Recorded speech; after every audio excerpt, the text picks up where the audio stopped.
Nation in Conversation, proudly brought to you by Afgreen, Fort Knox, Hinterland, Monsanto, Nedbank, NWK and Sendes.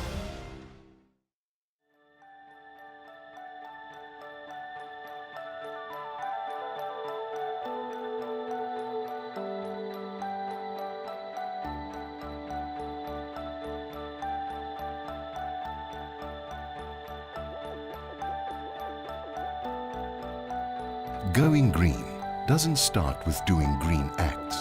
It starts with a shift in consciousness. This shift allows you to recognize that with every choice you make, you are voting either for or against the kind of world you wish to see. When you assume this is a way of being, your choices become easier.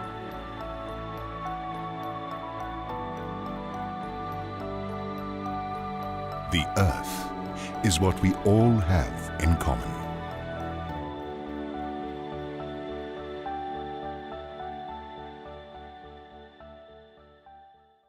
Good day and welcome to Nation in Conversation from me, Theo Foster. Today's discussion focuses on international trade relations, imports and exports. You can visit us on Twitter at NationConverse or the website nationinconversation.co.za. Joining me in the studio today, Dr. Matlo Kalaba, international trade economist from the University of Pretoria, and Philip Retief, the CEO of Van Looferen Vineyards. Matlo, I want to start with you. International trade, imports, exports, where is South Africa currently in that environment? Well, South Africa is actually very competitive when we look on the export side. So we are exporting some of the high value products, but at the same time, in terms of the imports, we still import some of the major consumer products that are needed in our country. However, in order to understand the whole complex, we also need to understand the partners that we trade with. For example, if you go back 20 years ago, or just around when we joined the WTO, the World Trade Organization. Yes. We were trading mainly with the developed world. Here I'm talking about the Northern America and Europe. Exactly. And they were accounting for 45 to nearly half of all our trade. But then once we joined the World Trade Organization, then we started agreeing with other partners, such as the Southern African Development Community, and with also other European countries. Then our trade started to shift slightly more into developing countries, Southern America, as well as the Asian countries. But then on the import side, we are still having to import products such as rice, which we don't have the environment and climatic condition to produce. We're still importing largely wheat because, again, we don't have sufficient conditions to produce to meet our own demand. But then, over time, the developed partners started losing the market share. EU slowly started losing market share to the African countries and to some extent to the Asian countries, mainly China and India. Brazil, Argentina also started entering the market. So in a nutshell, we started to diversify in terms of our exports and import origins. Philip, Van Looferen Vineyards, just one step back. Who and what is Van Looferen Vineyards? Theo, it's a family business, been in the family since 1937. It's about an hour and a half drive from Cape Town, based in the Boland. We do quite a variety of ranges, such as Van Looferen, Four Cousins, the well-known Four Cousins trademark, Tangle Tree, and so we were an agricultural business that has transformed into a trademark business being supported by agriculture at this stage. Philip, but you also export to a number of countries. Where does that fit into the business model? Yeah, maybe before I get to our business, South Africa as an industry, the wine industry exports significant amount of wine. Almost half our production we do export to international markets. As Matla mentioned now, the economies have changed and the regions that we do export to has changed significantly. Before 1990, when sanctions were still in place, we couldn't export. And it's been a wonderful opportunity. The honeymoon period in the 90s, as we affectionately referred to, created great opportunities for South Africa on the international markets. We were the new kids on the block then. Today we are competing against numerous countries from Europe, Spain, France, Italy, and the Southern Hemisphere, Australia, as well as Chile and Argentina. So it's a very competitive environment, and as a business, we export about 20% of our total turnover goes into the international markets. Matla, if I look at the international markets, we've seen the shift in growth in China away from commodities. We see American markets starting to pick up again. We see the weakening of emerging market currencies. From a person that does business in the rest of the world, how should you approach all these various changes and uncertainties?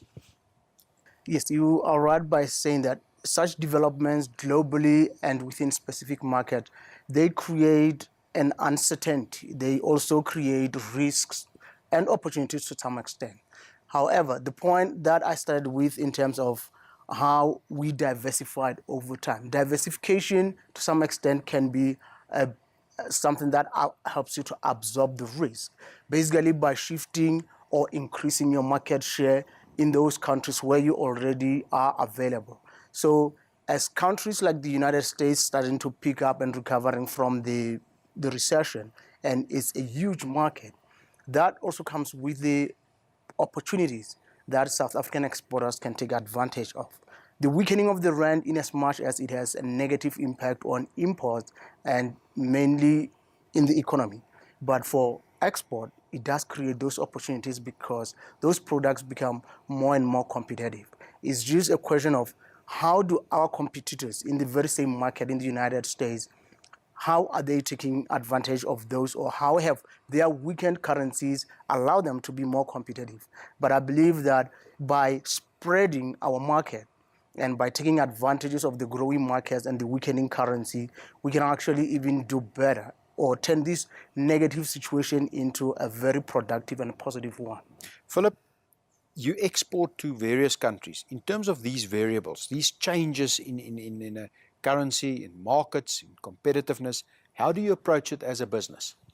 Mata spoke about the currencies now and the gain that you can get from that. I think the important factor with regards to that is that you shouldn't become a currency trader. You should identify your market, determine your customers, the regions that you do want to export with, build that into your business plan, create the trademarks, and then strategically execute on those plans. To become a currency trader can be very beneficial in the short term. It gives you short-term gains, but when the exchange rate swings against you as a business or for the country, then it can come back to bite and haunt you in a very short space of time, like it happened 10 years ago in 2003. Don't try to do transactions on predicting the currency. Correct. Not even the best economists can. After the break, I'm going to focus on the rest of Africa and on trade agreements.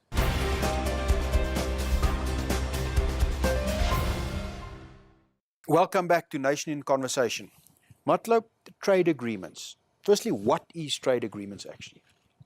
Well, trade agreements are opportunities that countries create for themselves to trade with one another. To put it the other way around is that there are costs in doing trade.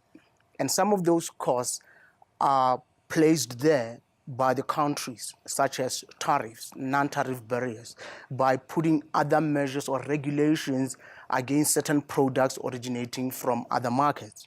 So in a trade agreement, you basically are unblocking those barriers. So the trade agreements allow you to reduce the trade costs and therefore gain some margin of competitiveness.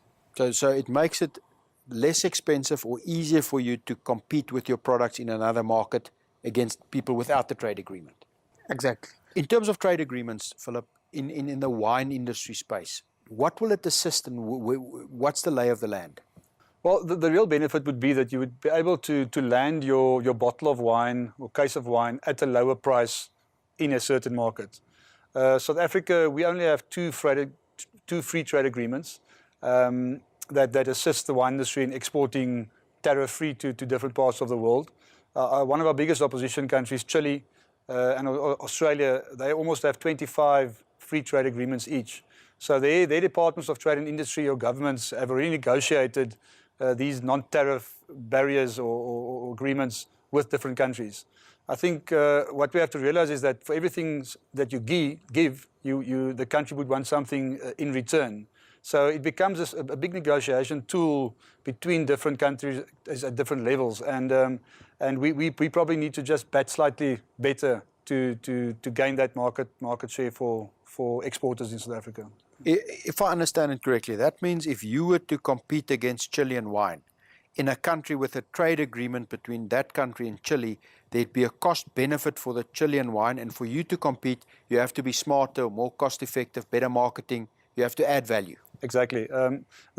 Chile just signed a new free trade agreement with China, and we find it disappointing that we are part of BRICS, and Chile would manage to sign a new agreement which is just got in place recently, so they can land their same bottle of wine at a 14% lower price, which means that they are more competitive on shelf, which means the consumer in China should technically buy more Chilean wine because it's the same quality at a lower price.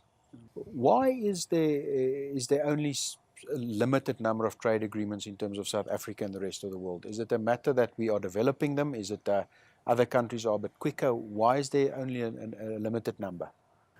I think that's a question that the DTI would be very interesting to answer. But if I go back to the honeymoon period that Philip referred to, basically after we were welcomed into the international community, we were accepted and approached by a number of countries or country groups to join several or to start negotiations. But we selected some agreements based on the strategies at that moment, the size of the market, the level of development. Then, as time goes by, we started to become a bit more cautious in terms of who we negotiate with, but most importantly, what is it that we want to get out of the agreement? What Philip did mention that in order to gain something, you have to give. There's a trade-off. There's always a trade-off. Precisely.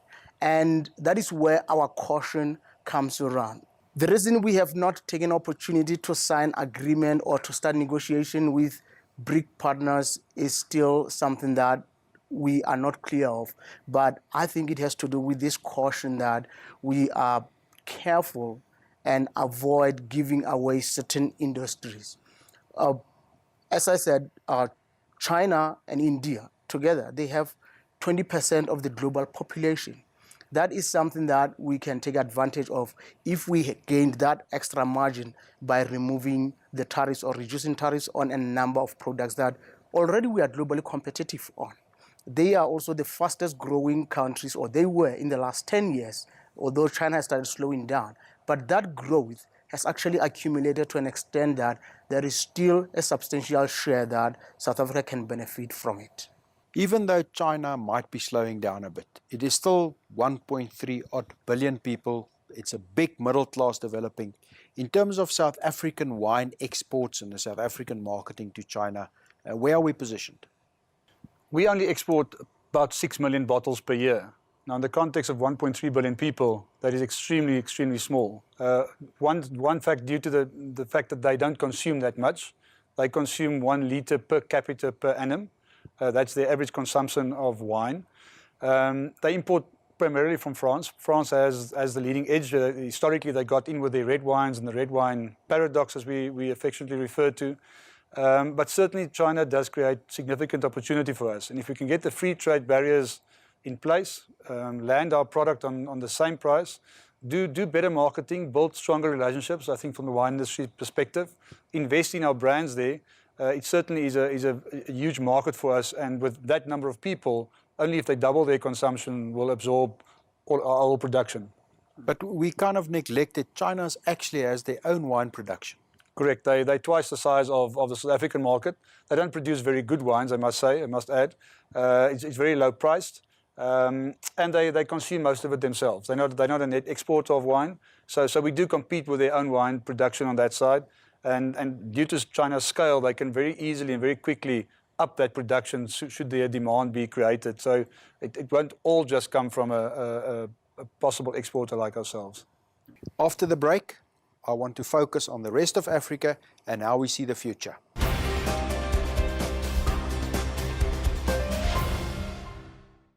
Welcome back to Nation in Conversation. Matlo, We talked about the rest of the world, about Europe, about China, the rest of Africa. In terms of trade, where are we? In terms of the rest of Africa, we've actually picked up some momentum. And this momentum is also linked to what we talked about in the previous section when we talked about trade agreements, that we have completed, or we have 3 trade agreements with African countries. We have SACU, we have SADC, and recently we just signed the Tripartite Free Trade Agreement. So again, these agreements, as they reduce cost of doing business, and the costs are relatively higher in Africa than any part of the world. So even if you reduce a small amount, it still allows you to land the product at a relatively lower price. And that also opens up opportunities elsewhere. And that is precisely what we have done in the last 20 years, to an extent that if you take the whole of Africa, it now accounts for more than 1/3 of South Africa's agricultural exports. And that is compared to 6% in 1990. It's a massive growth. It is a big growth, and it is still growing, but there are several drivers. One of the drivers is that most African countries are growing at a rate higher than the global economic growth. The middle class in Africa is growing, obviously not at the same rate as China and India, but that growth is something that allows South Africa to get into. But thirdly is that there are relatively fewer competitors in Africa, given the challenges that, or risks that, other countries are not too keen to take. But South Africa is already on the continent, and that continuously increase this market share for South African exports. Do you still believe South Africa is the gateway to the rest of Africa? Well, personally, I don't like this gateway concept, because it basically says that you are there to allow others to go through you. But in that process, you can still go together with whoever wants to enter Africa. But even on that concept, I think, yes, we are, because of number of advantages, the infrastructure, the technology, and therefore companies or institutions that want to enter Africa through us, they first get to understand the continent by being in South Africa, understanding. And still, that would mean that the spillover effects are also on South Africa. And therefore, we can be a gateway, again, in inverted commas, but also use that to grow To our own benefit. Yes. Philip, the African market, in terms of the rest of Africa, where does that fit into the wine industry? It's a wonderful opportunity. We certainly are part of Africa. So our products on African shelves get seen as there's some kind of identity. But we have competitors. We have got big competitors, Concha Toro from Chile, the Gallo family from America. Interesting statistic is that we have 700 wineries in South Africa. We all believe that we are big or small in some other way. The Gallo family produce more wine in packed format, bottled format, than the whole of the South African industry. So one business in America competes on an equal foot with all 700 wineries in South Africa. One family business. One family business. So when you think you might be big in your scale in terms of who you are and what you do, you need to realize that there are significant players out there that you do compete with. Having said that, Africa, wonderful opportunity, specifically on the wine side, Angola, Ghana, Nigeria, and on the eastern seaboard, Kenya, and even Uganda create wonderful opportunities for our wines. Just a quick question. Some of these countries have close links to countries with deep and long traditions of wine. Do you find that an impediment, or is that a part of the opportunity? I think the Portuguese colonies, Mozambique and Angola, and the French colonies, Congo, and then some of the countries on West Africa, it's an impediment from the fact that they sell low-priced wine there. So from a competitive advantage, it's difficult to compete. But they have over years created a wine culture, which is good for us to be able to build on. And the challenge for us would be to sell our brands and sell slightly at a higher price and don't fall into the trap that we've fallen into in Europe, where it's an extremely price competitive market and you can sell nice volumes, but at very small margins. Matlo, if you look forward 3 years, 5 years from now, what do you see in terms of the big variables, the opportunities, the risks, if you look forward? Well, I think Africa will continue to grow, as I indicated that it is growing at a rate that is higher than the world average. And furthermore, I see us from agricultural trade point of view, taking advantage of that. The BRICS, which again is big, is developing market. Currently, it is driven or is following the political as well as the diplomatic development. But hopefully in future, there will be a trade agreement where we would open further opportunities for the South African products. Now going to the developed world. As you mentioned earlier, the United States is picking up. It's our traditional market. Yes, it has lost market share, but it is still important. It is a high quality, highly competitive market where you basically, if you want to compete with the best in the world, that's the market you target. And we have products that are doing that, and they can continue to grow. EU, again, is big, is also coming out of its own economic troubles, will continue to be an important player. So in other words, from demand point of view, I don't see too many constraints. We just need to get our act together here at home in terms of the supply side, the production, the policies, the opening up of some of the constraints that still exist. But from the demand point of view, the market is still there and it is diversified, which implies that we can actually move around the world with minimum risk, if I can put it that way. Philip, looking forward, where's the major opportunities? I think we have just to appreciate and accept that change will take place continuously, and you have to adapt your business to those changes that happen. China, America, and Africa would be the future for South African wine industry. Thank you very much. Please join our conversation. You can follow us on Twitter at NationConverse or visit the website nationinconversation.co.za. From me, Theo Foster, goodbye. Nation in Conversation, proudly brought to you by AFCRI, Fort Knox, Hinterland, Monsanto, Nedbank, NWK, and Senvis. The world is changing today. The world is changing in every way. Let's stand together, put our hands together, join hands forever. We're making it better. No matter where you are, you could be near or far away. We're singing together, we're dancing together, we're changing.